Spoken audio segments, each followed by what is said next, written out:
The letter sat folded on the kitchen table for 3 days before she had the courage to seal it. It was 4 pages long, written by hand in blue ink, and it had taken her 4 nights to finish, because every time she got past the second page, her own handwriting started to blur, and she had to set the pen down and breathe. She was not a woman who wrote letters. She paid her bills online, she texted her sister, she signed the school forms in a hurry at the bottom of her purse. There are, though, some things you cannot text and some things you cannot say to a person's face without your voice breaking in a way that gives them power over you. And so Renee Carter sat at her table at 11 at night after a 10-hour shift, and she wrote a letter to the mother of the boy who had been making her son's life unbearable. She did not know yet that 1 week later, that same woman would be standing on her porch, soaked through, unable to speak for crying. Renee was 34 years old. She cleaned rooms at a mid-range hotel off the interstate, the kind with a free breakfast nobody trusted, and a pool that had been closed since spring. She made $11.40 an hour, and on a good month, with overtime, she brought home a little under $2,000. Out of that came the rent on a 2-bedroom apartment, the electric, the phone, the bus pass, and the groceries, for herself and her son. His name was Malik. He was 9 years old. He had a gap in his front teeth that he was embarrassed about and a laugh that he gave away too easily, which was, his mother thought, exactly the kind of thing that made certain children decide to hunt him. For most of his life, Malik had been a happy kid. He drew pictures of buses and bridges and taped them to the wall above his bed. He could name every street on his route to school. He kept a shoebox of bottle caps he had found on the ground, sorted by colour, and he could talk about that shoebox for 20 minutes if you let him. That was the boy Renee knew. So when that boy started coming home quiet, when he started saying his stomach hurt on Sunday nights, when he stopped eating breakfast and started leaving the bottle caps untouched, she knew something was wrong long before he would tell her what it was. It took her almost a month to get it out of him. There was a boy at school named Dorian. He was bigger than Malik, a grade ahead. And for reasons that Malik could not explain and did not deserve, Dorian had decided that Malik was his. It started small the way these things do. A shove in the lunch line, a foot stuck out in the hallway. Malik's drawing torn off the bulletin board and dropped in a puddle by the bike rack. Then it got worse. Dorian took his lunch, not once, but as a routine, standing over him at the end of the table until Malik handed it up, so that Malik was going through the whole school day on the breakfast he had stopped eating. Dorian and 2 other boys cornered him in the bathroom and held the door shut and told him what they thought he was, using words that a 9-year-old should not have in his mouth, words about how his father had not wanted him and how nobody would care if he disappeared. Until Malik wet himself out of fear and had to walk the 11 blocks home in it because he could not bear to tell a teacher why he needed to call his mother. He threw the underwear away in a trash can on the corner so she would not see. She found out about that part months later, and it was the part that undid her most of all, the picture of her boy, quietly hiding the evidence of his own humiliation so as not to be a burden. When Renee finally heard all of it, sitting on the edge of his bed while he cried into her shoulder, she felt something open up in her chest that she did not have a name for. It was rage and it was grief, and it was the specific, bottomless helplessness of a mother who works every hour she can and still cannot stand between her child and the world. She did what she was supposed to do first. She went to the school. She took a half-day she could not afford, lost $40 in wages, and sat in a plastic chair in the front office for 50 minutes past her appointment time, watching the secretary water a plant that was already dead and listening to a clock on the wall that ran 2 minutes slow. She had worn her good blouse, the one she kept for church and funerals, because she had learned a long time ago that people in offices listened differently to a woman who dressed like she belonged there. It did not help. When the assistant principal finally saw her, a tired man named Mr. Patcher, Healy with a coffee stain on his tie and a desk arranged to put a wide distance between him and whoever sat across it, he listened with his hands folded and his face arranged into the expression of a man who had heard many complaints and acted on few. She laid it out plainly, the lunch and the hallway and the bathroom, her voice steady because she had practiced it on the bus. He nodded at all the right places and wrote nothing down. He said they took bullying very seriously. He said he would look into it. He said that sometimes children exaggerate and that boys could be rough with each other and that it was important not to rush to label one child a bully on the word of another. He used the phrase, a difference of perspective, and Renee felt that phrase settle on her son's bruised week like a wet blanket. He gave her a pamphlet. The pamphlet had a cartoon of two children shaking hands on the front and a tagline about kindness, and a phone number for a hotline that she would later learn rang to a disconnected line. Renee left the school with the pamphlet folded into her purse and a feeling she recognized from every other room she had ever sat in where a person with more power than her had decided her trouble was not worth the inconvenience of fixing. Nothing changed. If anything, it got worse. Because Dorian found out Malik's mother had complained, and a boy like that takes a complaint as a challenge.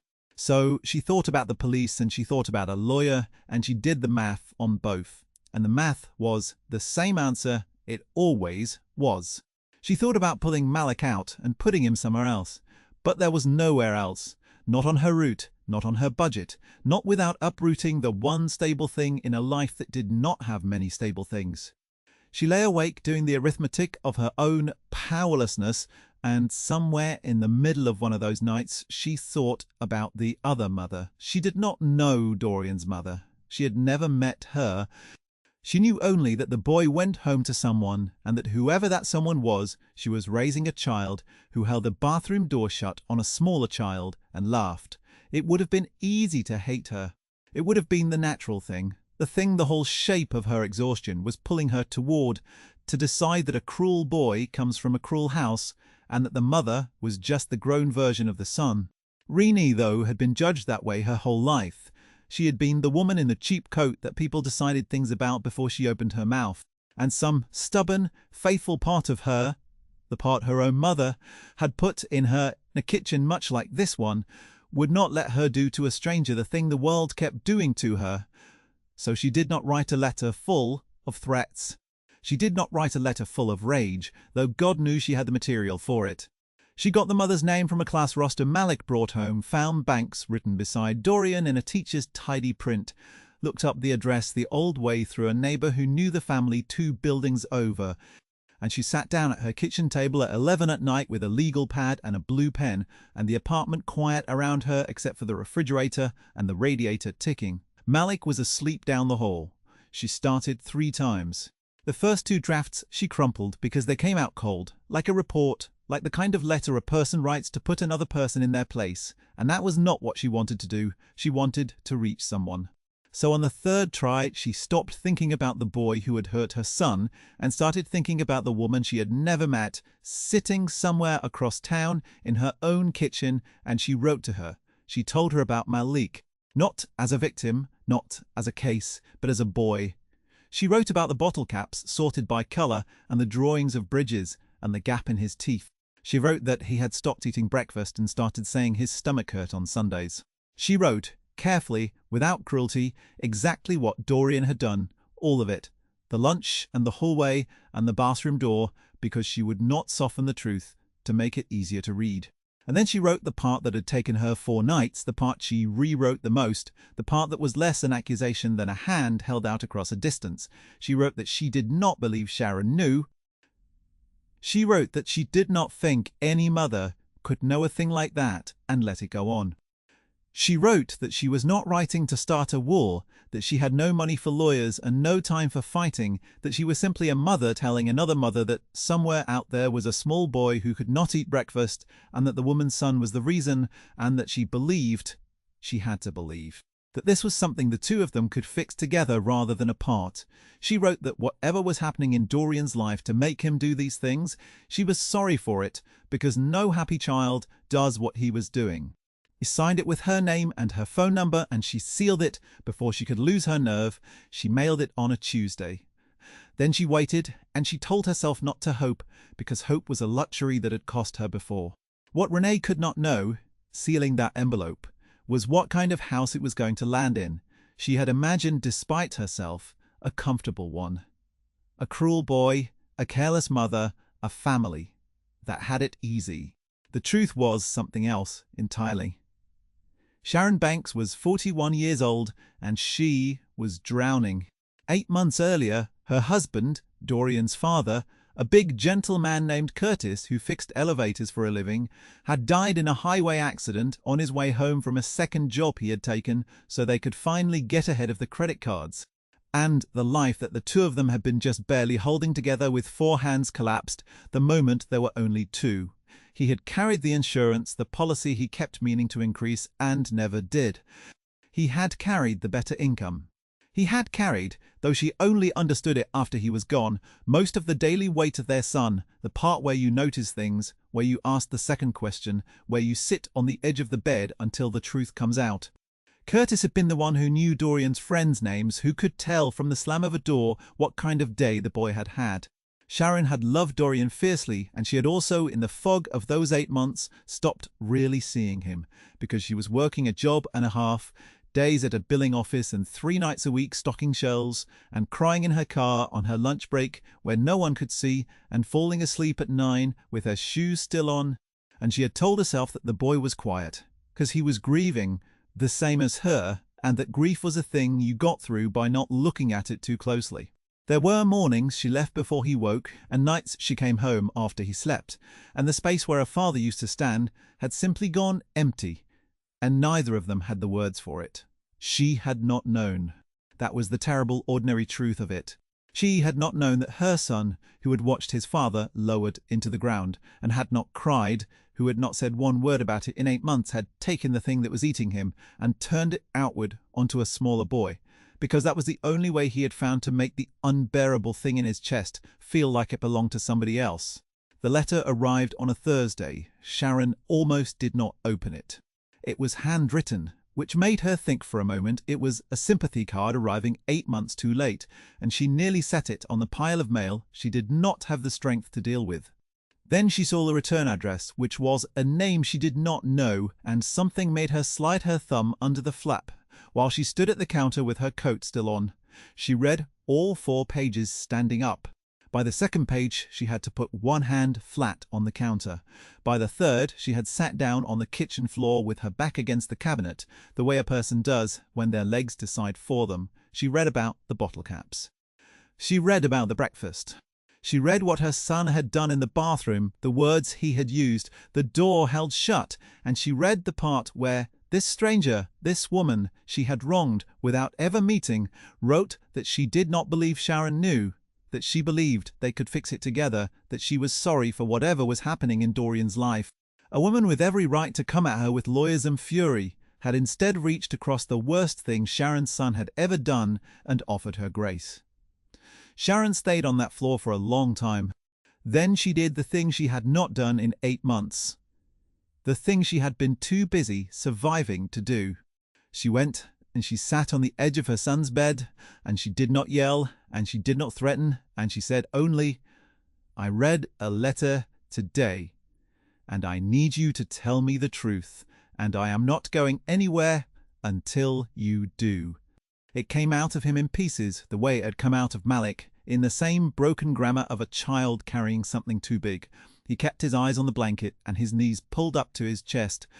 He told her about Malik, and as he told her, she heard underneath it the other thing, the thing he had never said, the way he talked about being angry all the time and not knowing why, the way he said he hated that other boy for no reason, hated him for being able to cry, for having a mom who packed his lunch and noticed when it was gone, for everything Dorian himself had lost and could not say out loud.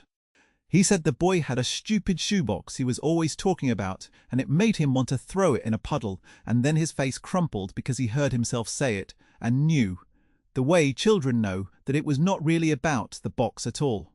He cried then, finally, 8 months of it, the great heaving sobs of a child who has been holding his breath since a graveside, and his mother climbed onto the narrow bed and gathered him up and held in the way she had not held him since the funeral, and rocked him and said his name over and over, and understood with a clarity that broke her open that the letter in her hand had not just named her son's cruelty, it had named her own absence. And it had done it, gently, from a woman who had every reason not to be gentle. She knew, before her son had finished crying, that she had to go and see Renee Carter in person. A phone call was not enough. A letter back was not enough. Some debts can only be paid standing on someone's doorstep with your whole face uncovered. It took Sharon a week to find the courage, the same way it had taken Renee a week to find the courage to write. She drove across town on a grey evening, with rain coming down hard enough that the wipers could barely keep up, and she sat in her car outside the apartment building for 20 minutes before she made herself walk up.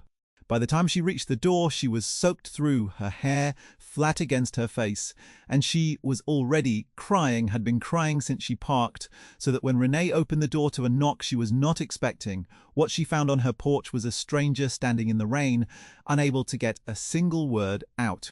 Renee did not know who she was at first. A woman crying in the rain on her porch at 7 in the evening, her first instinct. The instinct of a woman whose life had taught her caution was to be afraid. Then the woman managed to say a name. She said, "I'm Sharon. I'm Dorian's mother." And she held up something in her hand, and Renee saw that it was the letter, her own 4 pages, soft and worn now from being read many times, and she understood. For a moment, the 2 women just stood there, one in the doorway and one in the rain, with 9 years and $11 an hour and 8 months of grief and one held shut bathroom door between them. Then Renee did the thing that her own mother had put in her in a kitchen long ago. She stepped back and she opened the door wider and she said, "Come in, out of the rain. You'll catch cold." Sharon came in.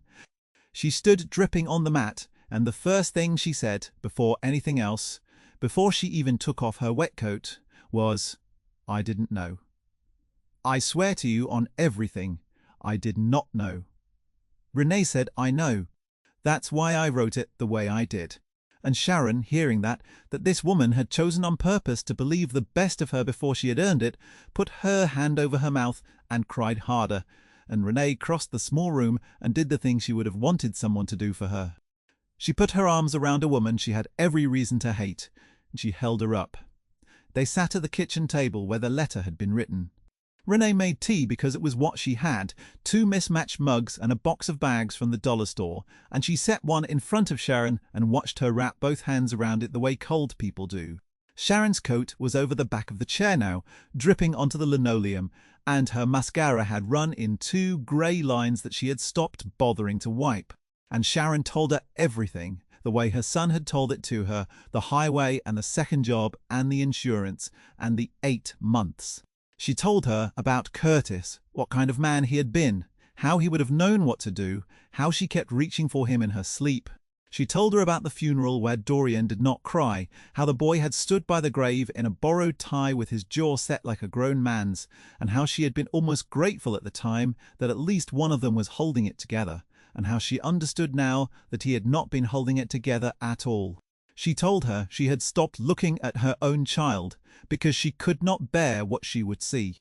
She was not making excuses, she said, and she said it twice. And once she put her mug down to say it, because she needed Renee to understand that she was not standing in her kitchen trying to explain away what her son had done to her son. She was only trying to tell her how a good boy gets lost. And Renee, who had spent a month full of rage at a faceless, cruel family, sat across from the truth of it and felt the rage drain out of her and something harder and better take its place. Because here was the thing Renee understood, sitting at that table, that she had not understood when she sealed the letter. She had written it to save her own son. She had not known she was throwing a rope to 2 drowning people. The boy who held the bathroom door shut was a grieving child nobody had caught. The mother across her table was a widow nobody had helped. And the letter she had agonized over for 4 nights, the one she had nearly not sent, the one she had written gently only because some stubborn faithfulness in her would not let her be cruel to a stranger, had turned out to be the first kind thing that had reached either of them in 8 months. What happened next did not happen all at once, and Renee would later think that this was how the real things always went, not in a single dramatic scene, but in the slow accumulation of ordinary choices. Sharon did not just apologize. She acted. The next morning she took Dorian out of his classes for an hour, and she walked him into the school office, past the assistant principal with the coffee stain on his tie, and she made her son say out loud to Mr. Healy and to the principal exactly what he had done. All of it while she stood beside him with her hand on his shoulder and did not let him soften a word. When the boy tried to say he was just playing, she said quietly, "No." And when he tried to say the other boy started it, she said his name once, just his name, and he stopped, and he told it straight. "Mister." Healy reached for the familiar phrases, "the boys will be boys," "the difference of perspective," and Sharon cut across him with the thing he had never once heard from a parent in that office. She said, "I am his mother, and I am telling you my son did this, and I want to know exactly what this school is going to do about it, and I am not leaving until I have it in writing." It was the hardest thing she had ever made another person do, and it was the hardest thing she had ever made herself do, and she did it because the woman who had every right to destroy her son had instead written 4 pages believing he could be better. The school, which had done nothing for a frightened mother in a cheap coat, moved quickly, now that a parent was standing in the office demanding consequences for her own child. There were meetings. There was a real plan this time, not a pamphlet with a cartoon on the front. Dorian was suspended for 3 days, and then, because Sharon insisted on it, he began seeing a counselor at the community clinic, a soft-spoken man who had a way of getting boys to talk about fathers. The lunch stealing stopped. The hallway shoving stopped. It did not become a fairy tale. Malik did not suddenly walk the halls unafraid. Healing in a child is slower and quieter than that. Still, the worst of it lifted, and a 9-year-old who had stopped eating breakfast slowly started eating it again. The part that nobody would have predicted was what happened between the 2 mothers. They did not become strangers again after that night in the rain. Sharon, who had no family left in the city and had been more alone than she would say, started calling Renee. Just to talk at first, in the careful way of 2 people not sure they are allowed to be friends after the thing that brought them together. A question about the school's paperwork that did not really need asking. A text on a Sunday that said, "Only you up." Then less carefully, they discovered they had the same shift gap on Sundays, the dead hours of the afternoon when a person alone with a child feels the week press down hardest, and they started filling those hours with each other. They discovered they were both raising sons alone, one by widowhood and one by a man who had left long before Malik could remember him, a man Renee did not speak of and did not have to, and that the loneliness of it was a thing they had each carried thinking they were the only one. Sharon was good with numbers, it turned out, had done bookkeeping before everything fell apart, and one Sunday she sat at Renee's kitchen table with her reading glasses pushed up and went through her bills with her the way Curtis used to do for their own, and found her almost $90 a month she had been losing to a phone plan she had outgrown and a subscription she had forgotten she signed up for. Renee, who knew how to make a little stretch into a lot, who could feed 2 for a week on what some people spent on one dinner, taught Sharon things about a tight grocery budget that a 2-income family had never needed to learn, and a 1-income family suddenly did. The cuts of meat that went further, the day the store marked down its bread. They were teaching each other, each from the side of the wall the other had never had to stand on, how to survive. And the boys. This was the thing Renee watched with the most wonder. It would have been understandable, even right, if Malik had never been able to look at Dorian again. Children, though, are not built the way grown people are. Dorian, made to face what he had done, made to sit in a room and say it out loud, came out the other side of it changed in the way only a child who is caught early can change. He apologized to Malik. Not the mumbled apology of a boy made to apologize, but a real one, weeks later on his own, when he found Malik alone by the bike rack where he had once dropped a drawing in a puddle. It was a cold afternoon, and Malik flinched when the bigger boy's shadow fell over him, braced for the old thing, and Dorian saw the flinch and something in his face came apart. He said he was sorry. He said it twice because the first time it came out too quiet. He said he had been mad about his dad, that his dad had died and he had not told anybody at school, and that he had picked Malik because Malik seemed happy and it had made him angry to see somebody happy, and he knew now that was a stupid reason, that there was no good reason, and he was sorry. He said it in the plain, unbearable way of a 9-year-old telling the truth. Scuffing the toe of his sneaker against the pavement, not able to look up.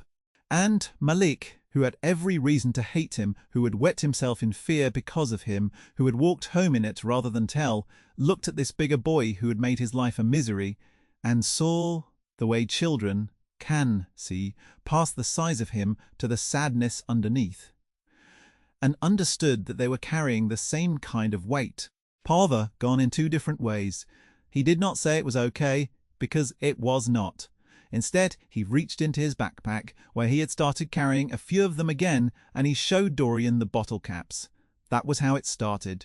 A shoebox of bottle caps sorted by colour, a handful of them held out in a cold palm to the boy who used to torment him, because a 9-year-old's heart is wider than the worst thing done to it. By winter, the two boys were something close to friends.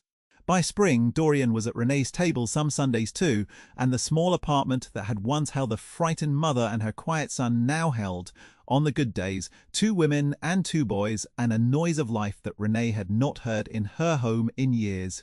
There was an evening near the end of that first year that Renee kept. Snow was coming down outside the window, fat and slow, catching the light of the street lamp, and turning the parking lot she had stared at through so many sleepless nights into something almost gentle.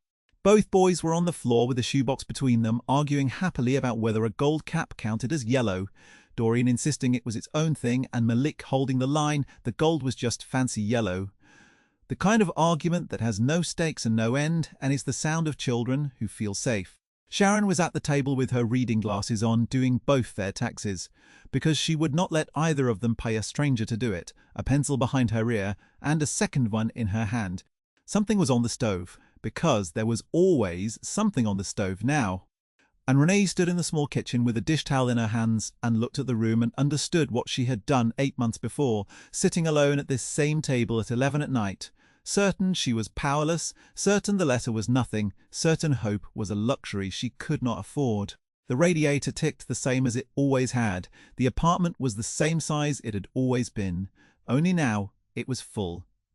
She had thought she was writing to stop a bully. What she had actually done was build a family out of the wreckage of 2 broken ones. She thought about Mr. Healy and his pamphlet, the cartoon of 2 children shaking hands, the hotline that rang to a dead line. She did not feel bitter about it anymore. She felt something closer to pity for a man who had 1,000 chances to fix a thing, and could not see the simplest tool there was, who had spent years filing complaints and handing out pamphlets and arranging his desk to keep the trouble at a distance, and had never once understood that the trouble in front of him was not a problem to be managed, but 2 children, and behind them 2 exhausted parents, all of them just waiting for one person to treat them like people. Because the simplest tool was the one she had used.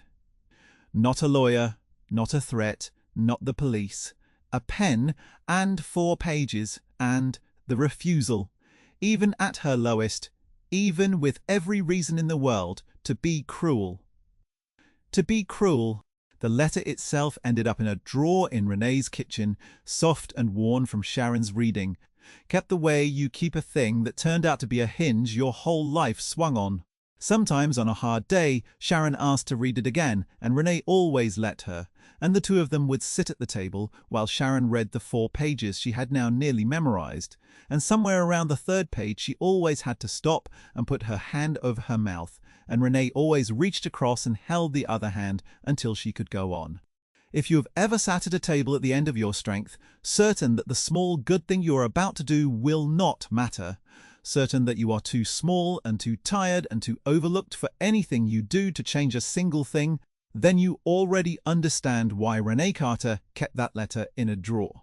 Hold on to that feeling for a moment and think of the person you have been afraid to be gentle with, the one it would be easier to hate. Then keep listening, because the rest of what that letter built is the part worth telling. The following spring, the school held an evening for parents, one of those low-attendance affairs in the cafeteria with folding chairs and weak coffee. Renee almost did not go. Then Malik told her he wanted her there because his bridge drawing had been chosen for the wall by the front doors, the same kind of drawing that had once been torn down and dropped in a puddle, now framed and hung where everyone coming into the building would see it. So she went, and Sharon went with her, the 2 of them walking in together, and they sat in the folding chairs in the back. Mr. Healy was there. He had moved on from the coffee-stained tie, but not from the tired, managing expression. He gave a short speech about the school's commitment to a safe and respectful environment, the same words from the same pamphlet, and Renee felt Sharon stiffen beside her, felt her start to rise, and put a hand on her arm. "Not tonight," she said softly. "Let it go. He doesn't get to be the point of tonight." And Sharon, who a year before had been a stranger crying in her rain, settled back into the folding chair beside the only friend she had in the city and let it go, and the two of them looked instead at the wall by the front doors where a 9-year-old's bridge was hanging.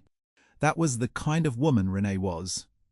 She did not need the man who had failed her to be punished. She did not need to win the argument she had lost in his office a year before. She had something he would never understand the value of: 2 boys on a floor with a shoebox between them, a friend at her table on Sundays, a son eating breakfast again. The world had handed her every reason to be hard, and she had chosen at the lowest point to be soft on purpose, and the softness had turned out to be the strongest thing in the room. There is a version of this story where Renee writes a different letter, a letter full of the rage she was entitled to, a letter that names Sharon a bad mother and Dorian a monster and demands the world agree. That letter would have been understandable. It might even have felt good to write, and it would have landed in a house already on fire and burned the last thing standing. The boy would not have been caught and turned. The widow would not have been reached. 2 families would have stayed broken on opposite sides of a wall. And a frightened 9-year-old would have gone on not eating breakfast, and the only thing anyone would have won was the argument. Renee did not write that letter. She wrote the other one, the gentle one, the one that took 4 nights and nearly did not get sent, and that is the whole reason there were 2 boys on her floor in the snow arguing about whether gold counts as yellow. Years later, when Malik was grown, he would tell this story to people, and he always told it the same way.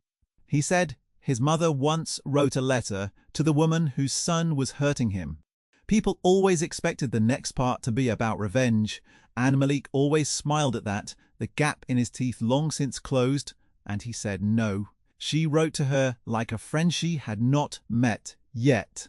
And 1 week later, that woman showed up at our door crying in the rain, and she never really left. And that is how I got the closest thing I ever had to an aunt, and how Dorian, who once held the bathroom door shut on me, ended up standing next to me at my own wedding. The letter is still in the drawer. The shoebox of bottle caps is still on a shelf, gold caps and all. And on the wall of a home that 2 tired women built out of the worst week of both their lives, there hangs, to this day, a child's drawing of a bridge. If this story wreaks something in you, sit for a moment with the person in your own life you have been afraid to be gentle with. And if you want another story about the quiet things that turn out to be the strongest, there is one waiting for you. About a man who gave away the last thing he owned and did not know who was watching.